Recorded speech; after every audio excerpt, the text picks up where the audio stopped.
नियंत्रण रेखा पर संघर्ष विराम के उल्लंघन की एक ही दिन में 3 घटनाएं। पाकिस्तान की ओर से दावे भले ही कुछ भी किए जा रहे हों, लेकिन ये आंकड़े बता रहे हैं कि जम्मू कश्मीर में नियंत्रण रेखा पर पाकिस्तान अपनी हरकतों से बाज नहीं आ रहा है। पुंछ जिले में नियंत्रण रेखा पर पाकिस्तान की ओर से मंगलवार को की गई गोलीबारी में एक लांस नायक शहीद हो गया। सेना के मुताबिक मंगलवार की सुबह करीब 6 बजे से पुंछ के हमीरपुर और भीमभेर गली सब सेक्टर्स में पाकिस्तान की ओर से मोर्टार हमलों के अलावा स्वचालित और छोटे हथियारों से गोलीबारी की गई। शाम होते होते गोलीबारी और तेज हो गई।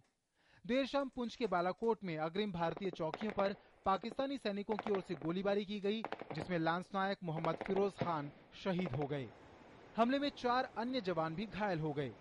देर शाम 7 बजे पाकिस्तान की ओर से उरी सेक्टर में फिर फायरिंग की गई। सेना के मुताबिक इस मौसम में हर साल घुसपैठ की कोशिशों के चलते इस तरह की घटनाएं बढ़ जाती हैं। काफ़ी बर्फ़ पड़ जाती है तो वहाँ से इन्फिल्ट्रेशन करना मुश्किल होता है।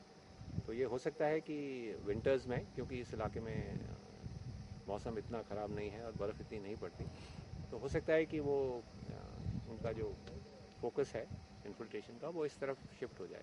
रक्षा मामलों के जानकारों की माने तो पाकिस्तान घुसपैठियों की मदद के लिए नियंत्रण रेखा पर इस तरह की गोलीबारी की वारदातों को अंजाम देता है। To engage India in Balakot because it's a flat ground, Pakistan is in a slightly better dominating position there, and to divert attention and engage there, and possibly from Pir Panjal which is one of the infiltration routes which is always snow bound.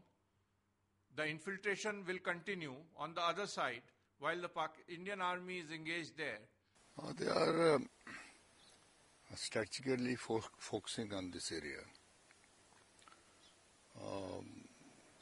And one of the major objectives seems to be to destabilize and create panic in the civilian population. Because finally their objective is to spread out this wave of terror right into the Poonch and Rajouri areas. हाल ही में New York में प्रधानमंत्री doctor Manmohan Singh और पाकिस्तानी प्रधानमंत्री नवाज शरीफ के बीच हुई मुलाकात में तमाम वादे हुए, लेकिन नियंत्रण रेखा पर हालात सुधरने का नाम नहीं ले रहे हैं। पाकिस्तान ने सोमवार को भी सांबा सेक्टर में भारी गोलीबारी की थी, जिसमें बीएसएफ का जवान पेट में गोली लगने से गंभीर रूप से घायल हो गया था। 12 अक्टूबर को भी पाकिस्तानी सेना ने पुंछ में नियंत्रण रेखा पर गोलीबारी की थी। 11 अक्टूबर को भी पुंछ के बारासिंघा, मेंढर और हमीरपुर सब सेक्टर्स में गोलीबारी हुई थी, जिसका भारतीय सैनिकों ने करारा जवाब दिया था।